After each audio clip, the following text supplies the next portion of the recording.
ಪತ್ರಕರ್ತ ಕಿರಿಕೀರ್ತಿ ಎಸ್ಐಟಿಗೆ ದೂರನ್ನ ಸಲ್ಲಿಸಿರುವಂತದ್ದು ಧರ್ಮಸ್ಥಳದ ಪರವಾಗಿ ಯಾರು ಮಾತಾಡ್ತಾ ಇದ್ದವರೋ ಅಂಥವರನ್ನ ನಿಂದಿಸುವಂತಹ ಕೆಲಸ ಆಗ್ತಾ ಇದೆ ಅಂತ ಹೇಳಿ ಪತ್ರಕರ್ತ ಕಿರಿಕೀರ್ತಿ ಈಗ ಒಂದು ಕಂಪ್ಲೇಂಟ್ ಅನ್ನ ಕೊಟ್ಟಿದ್ದಾರೆ.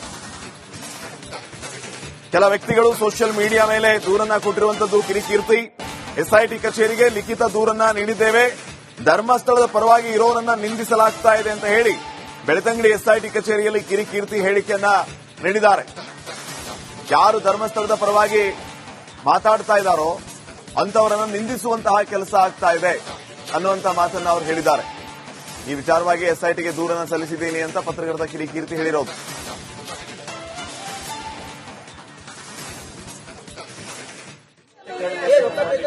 ಒಂದಿಷ್ಟು ವಾಗ್ವಾದ, ಚರ್ಚೆ, ಪರಾಮರ್ಶೆ, ಒಂದಿಷ್ಟು ವ್ಯವಸ್ಥೆಗಳನ್ನ ಮೈ ಮೇಲೆ ಹಾಕೊಳ್ಳುವಂತ ಕಿರಿಕಿರಿ ಜೊತೆಗಿದ್ದಾರೆ. ಸದ್ಯ ಧರ್ಮಸ್ಥಳದ ಪ್ರಕರಣದ ಬಗ್ಗೆ ಸಾಕಷ್ಟು ತನಿಖೆಗಳ ಬಗ್ಗೆ ಮತ್ತು ಜನ ಸೋಷಿಯಲ್ ಮೀಡಿಯಾದಲ್ಲಿ ಬರೆಯೋ ಬಗ್ಗೆ ಕಾಮೆಂಟ್ಗಳು ಇತ್ಯಾದಿ ಮತ್ತೊಂದು ಮಗದೊಂದು ಇದೆಲ್ಲರ ಬಗ್ಗೆ ಮಾತಾಡಲಿಕ್ಕೆ ಕಿರಿಕಿರಿ ಜೊತೆಗಿದ್ರೆ ಮಾತಾಡ್ತಾ ಹೋಗ್ತೀನಿ. ಸರ್, ಪ್ರಮುಖವಾಗಿ ನಮಸ್ತೆ, ಹೇಗಿದ್ದೀರಿ? ಚೆನ್ನಾಗಿದ್ದೀರಾ ಸರ್? ಸರ್, ಈಗ ಧರ್ಮಸ್ಥಳದಲ್ಲಿ ಒಂದಿಷ್ಟು ಚರ್ಚೆಗಳು ನಡೀತಾ ಇದಾವೆ. ಅದು ತಲೆಬುರುಡೆ ಪ್ರಕರಣ ಇರ್ಬೋದು, ಸೌಜನ್ಯ ವಿಚಾರ ಆಗಿರ್ಬೋದು. ಸದ್ಯ ಮುಸುಕುದಾರಿಯ ಬಗ್ಗೆ ನಿಮ್ಮ ಮನಸ್ಸಿನ ಮಾತುಗಳೇನಿದ್ದಾವೆ ಅಂತ? ಸರ್, ಬಂದಿದ್ದಾರೆ, ಬರ್ಲಿ, ಪಾಯಿಂಟ್ ಮಾಡಿದ್ದಾರೆ, ಮಾಡ್ಲಿ. ಹೂತಿ ಇಲ್ಲಿ 2 ಇದೆ, ಇಲ್ಲಿ 3 ಇದೆ, ಇಲ್ಲಿ 5 ಇದೆ, ಇಲ್ಲಿ 8 ಇದೆ ಅಂತ ಹೇಳಿದ್ರು. ಓಪನ್ ಮಾಡಿ ತೋರಿಸ್ಲಿ. ಅದು ಯಾವುದು? ಅದಕ್ಕೆ UDR ಇದೆಯಾ? ಅದಕ್ಕೆ ಲೆಕ್ಕಾಚಾರ ಇದೆಯಾ? ಅದ್ರ ರಿಜಿಸ್ಟರ್ ಆಗಿದೆಯಾ? ಅದರದ್ದು ಪೋಸ್ಟ್ ಮಾರ್ಟಮ್ ಆಗಿದೆಯಾ? ಎಲ್ಲ ಆಗ್ಲಿ, ಟೈಮ್ ಇದೆ. ಭೀಮಾ ಬಂದಾಗಿದೆ ಅಲ್ವಾ? ಭೀಮಾ ಬಂದ ತಕ್ಷಣ ಇಲ್ಲೇನು ಕೌರವರ ಪಾಂಡವರ ಯುದ್ಧ ನಡಿಬೇಕಂತ ಏನಿಲ್ಲ. ಭೀಮಾ ಬಂದು ಭೀಮನ್ ಕೆಲಸ ಮಾಡ್ಲಿ. SIT ಕೆಲಸ ಮಾಡ್ಲಿ. ಅಷ್ಟರೊಳಗೆ ಯಾರು ಸಹಿತ ಇದು ಹಿಂಗೆ ಆಗುತ್ತೆ, ಇವರೇ ಮಾಡಿದ್ದು, ಇಷ್ಟೊತ್ತಿಗೆ ಮಾಡಿದ್ದು, ಇಲ್ಲೇ ಮಾಡಿದ್ದು ಅಂತ ಮಾತಾಡೋದು ಬೇಡ ಅಂತ ಅಷ್ಟೇ. ಭೀಮನ ಪಾತ್ರ ಭೀಮ ವಹಿಸ್ತಾ ಇದ್ದಾನೆ, ಕಿರಿಕೀರ್ತಿ ಅವರ ಪಾತ್ರ ಏನು ಧರ್ಮಸ್ಥಳದಲ್ಲಿ ಅಂತ? ಸರ್, ಈಗ ಭೀಮ ಬಂದು ಪಾಂಡವರ ಜೊತೆಲಿ ಇದ್ದ. ಎಲ್ಲಿ? ಇದರಲ್ಲಿ ಕುರುಕ್ಷೇತ್ರದಲ್ಲಿ ಪಾಂಡವರ ಜೊತೆಗೆ ಇದ್ದ ಭೀಮ. ಬಟ್ ಇವಾಗ ಅವನು ಕೌರವರ ಜೊತೆ ಸೇರ್ಕೊಂಡ್ಬಿಟ್ಟ. ನಮ್ಗೆ ಅದು ಸಮಸ್ಯೆ. ಸೊ ಹಾಗಾಗಿ ಹೀಗೆ ಬಂದ ಭೀಮ ಸ್ಟ್ರೈಟ್ ಅವೇ ಬಂದ ಕಾರಣಕ್ಕೆ ಧರ್ಮಕ್ಷೇತ್ರವನ್ನ ಟಾರ್ಗೆಟ್ ಮಾಡುವ ಹಾಗೆ, ನಮ್ಮ ಕಾವಂದರನ್ನ ಟಾರ್ಗೆಟ್ ಮಾಡುವ ಹಾಗೆ, ಸ್ವಲ್ಪ ನಾವು ಮಾಡಿಲ್ಲ ಅಂತಾನೆ ನಕಲಿ ದೇವಮಾನವ ಅನ್ನೋದು, ಕೆಳಗಿಳಿಸ್ತೀವಿ ಅನ್ನೋದು ಇವೆಲ್ಲ ನಡೀತಾ ಇದೆ. ಹಾಗಾಗಿ ಈ ಕ್ಷೇತ್ರಕ್ಕೆ ಹುಟ್ಟದಾಗಿಂದ ನನ್ನ ಮೊದಲ ವರ್ಷದ ಮುಡಿ ಕೊಟ್ಟಿದ್ದು ಧರ್ಮಸ್ಥಳಕ್ಕೆ. ಅರ್ಥ ಆಯ್ತಾ? ನನ್ನ ಮಗನ ಮುಡಿ ಕೊಟ್ಟಿದ್ದು ಧರ್ಮಸ್ಥಳಕ್ಕೆ. ನನ್ನ ತಂದೆ ತಾಯಿಯ ಮದುವೆ ಆಗಕ್ ಮುಂಚೆ ಅವರ ಮದುವೆ ಪತ್ರಿಕೆಯನ್ನು ಧರ್ಮಸ್ಥಳಕ್ಕೆ ಕಳಿಸಿ ಅಲ್ಲಿಂದ ಅವ್ರ ರಿಪ್ಲೈ ಬಂದ ಮೇಲೆನೆ ತಾಳಿ ಕಟ್ಟಿದ್ದು ನಮ್ಮಪ್ಪ ನಮ್ಮ ಅಮ್ಮನಿಗೆ. ಸೊ ಹಾಗೆ ನಡ್ಕೊಂಡ್ ಬಂದಂತಹ ಪ್ರತೀತಿ.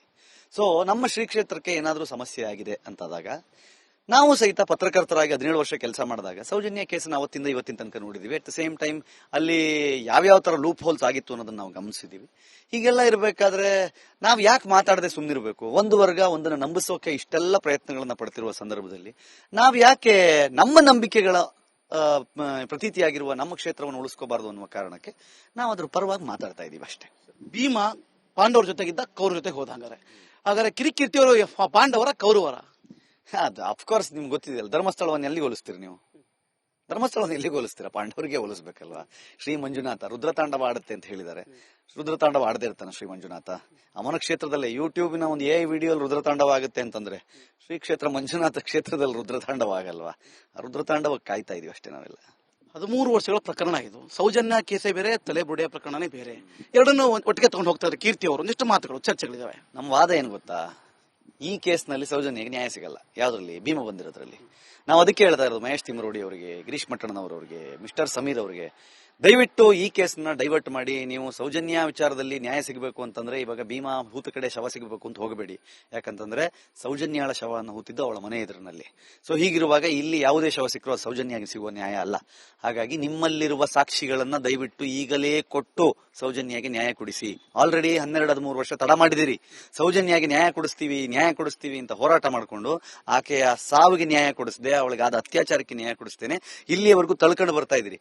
ಜೇಬಲ್ಲಿ ಇಟ್ಟುಕೊಂಡ ನಿಮ್ಮ ಸಾಕ್ಷಿಗಳನ್ನ, ಮೊಬೈಲ್ ನಲ್ಲಿ ಇಟ್ಟುಕೊಂಡಿರುವ ನಿಮ್ಮ ಸಾಕ್ಷಿಗಳನ್ನ, ನಿಮ್ಮ ಮನೆಯಲ್ಲಿ ಇಟ್ಟುಕೊಂಡಿರುವ ನಿಮ್ಮ ಸಾಕ್ಷಿಗಳನ್ನ, ಎಲ್ಲೆಲ್ಲ ಕಣ್ಣಾರೆ ಕಂಡಿರುವ ಸಾಕ್ಷಿಗಳೆಲ್ಲ ಇದೆಯಲ್ಲ, ಅದನ್ನೆಲ್ಲ ಇವಾಗ ತಗೊಂಬಂದು ದಯವಿಟ್ಟು SIT ಎದುರುಗಡೆ ಕೊಟ್ಟು ಸೌಜನ್ಯ ಸಾವಿಗೆ ನ್ಯಾಯ ಕೊಡಿಸಿ ಅಂತ ನಾವು ಕೇಳ್ತಾ ಇದೀವಿ. ಇಲ್ಲಿಗೆ ಯಾವುದೇ ದಾಖಲೆಗಳನ್ನ, ಯಾವುದೇ ಸಾಕ್ಷಿಯನ್ನ ಕೊಡದ ಅವರು ಸೌಜನ್ಯ ಹೋರಾಟಗಾರರ, ನಿಮ್ಮಲ್ಲಿರುವ ಸಾಕ್ಷಿಗಳನ್ನ SITಗೆ ಕೊಡಿ ಅಂತ ಕೇಳ್ತಾರೆ. ನಾವು ಸೌಜನ್ಯ ಹೋರಾಟಗಾರರ. ಆಮೇಲೆ ಇನ್ನೊಂದು ನೆನಪಿರ್ಲಿ, ಸೌಜನ್ಯ ಹೋರಾಟಗಾರರು ಅಂದ ಮಾತ್ರಕ್ಕೆ ಅವರು ಧರ್ಮಸ್ಥಳವನ್ನು ವಿರೋಧಿಸಬೇಕಾಗಿಲ್ಲ. ಧರ್ಮಸ್ಥಳದ ಪರವಾಗಿ ನಿಂತಿದ್ದೀವಿ ಅನ್ನೋ ಕಾರಣಕ್ಕೆ ನಾವು ಸೌಜನ್ಯಗೆ ನ್ಯಾಯ ಸಿಗಬಾರದು ಅಂತ ಹೇಳ್ತಾ ಇಲ್ಲ. ನಾವು ದೇವಸ್ಥಾನದ ಪರವಾಗಿಯೂ ಇದ್ದೀವಿ, ಸೌಜನ್ಯ ಪರವಾಗಿಯೂ ಇದ್ದೀವಿ. ಈಗ ಪ್ರಮುಖವಾಗಿ ಚರ್ಚೆಯಲ್ಲಿರುವಂತದ್ದು ಸೌಜನ್ಯ ಹೋರಾಟ ಒಂದೆಡೆ, ಬುರುಡೆ ಪ್ರಕರಣ ಒಂದೆಡೆ. ಈಗ ಹಾಗಾದ್ರೆ ಬುರುಡೆಗಳು ಸಿಕ್ಕಿದಾವೆ, ಒಂದಿಷ್ಟು ಆಸ್ತಿ ಕಳೆಬರ ಸಿಕ್ಕಿದಾವೆ. ಹಾಗಾದ್ರೆ ಸಿಕ್ಕಿ ಸುಳ್ಳ ಹಾಗಾದ್ರೆ ಸರಿ ತನಿಖೆ ಮಾಡ್ತಿರೋ ಸುಳ್ಳ ಹಾಗಾದ್ರೆ, ಇಲ್ಲ ಆಗಿರೋ ಘಟನೆಗಳು ಸುಳ್ಳ ಹಾಗಾದ್ರೆ ಅಂತ. ಶವಹೂತ ಜಾಗದಲ್ಲಿ ಅಸ್ಥಿಪಂಜರವೇ ಸಿಗೋದು. ಪತ್ರಕರ್ತ ಕಿರಿಕೀರ್ತಿ ಎಸ್ಐಟಿಗೆ ದೂರನ್ನ ಸಲ್ಲಿಸಿರುವಂತದ್ದು ಧರ್ಮಸ್ಥಳದ ಪರವಾಗಿ ಯಾರು ಮಾತಾಡ್ತಾ ಇದ್ದವರೋ ಅಂಥವರನ್ನ ನಿಂದಿಸುವಂತಹ ಕೆಲಸ ಆಗ್ತಾ ಇದೆ ಅಂತ ಹೇಳಿ ಪತ್ರಕರ್ತ ಕಿರಿಕೀರ್ತಿ ಈಗ ಒಂದು ಕಂಪ್ಲೇಂಟ್ ಅನ್ನ ಕೊಟ್ಟಿದ್ದಾರೆ. ಕೆಲ ವ್ಯಕ್ತಿಗಳು ಸೋಷಿಯಲ್ ಮೀಡಿಯಾ ಮೇಲೆ ದೂರನ್ನ ಕೊಟ್ಟಿರುವಂತದ್ದು. ಕಿರಿಕೀರ್ತಿ ಎಸ್ಐಟಿ ಕಚೇರಿಗೆ ಲಿಖಿತ ದೂರನ್ನ ನೀಡಿದ್ದೇವೆ, ಧರ್ಮಸ್ಥಳದ ಪರವಾಗಿ ಇರೋರನ್ನ ನಿಂದಿಸಲಾಗ್ತಾ ಇದೆ ಅಂತ ಹೇಳಿ ಬೆಳ್ತಂಗಡಿ ಎಸ್ಐಟಿ ಕಚೇರಿಯಲ್ಲಿ ಕಿರಿಕೀರ್ತಿ ಹೇಳಿಕೆಯನ್ನ ನೀಡಿದ್ದಾರೆ. ಯಾರು ಧರ್ಮಸ್ಥಳದ ಪರವಾಗಿ ಮಾತಾಡ್ತಾ ಇದ್ದಾರೋ ಅಂತವರನ್ನು ನಿಂದಿಸುವಂತಹ ಕೆಲಸ ಆಗ್ತಾ ಇದೆ ಅನ್ನುವಂತ ಮಾತನ್ನ ಅವರು ಹೇಳಿದ್ದಾರೆ. ಈ ವಿಚಾರವಾಗಿ ಎಸ್ಐಟಿಗೆ ದೂರನ್ನ ಸಲ್ಲಿಸಿದ್ದೀನಿ ಅಂತ ಪತ್ರಕರ್ತ ಕಿರಿಕೀರ್ತಿ ಹೇಳಿರೋದು.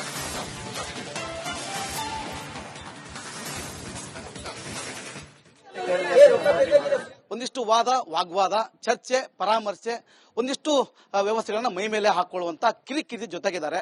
ಸದ್ಯ ಧರ್ಮಸ್ಥಳದ ಪ್ರಕರಣದ ಬಗ್ಗೆ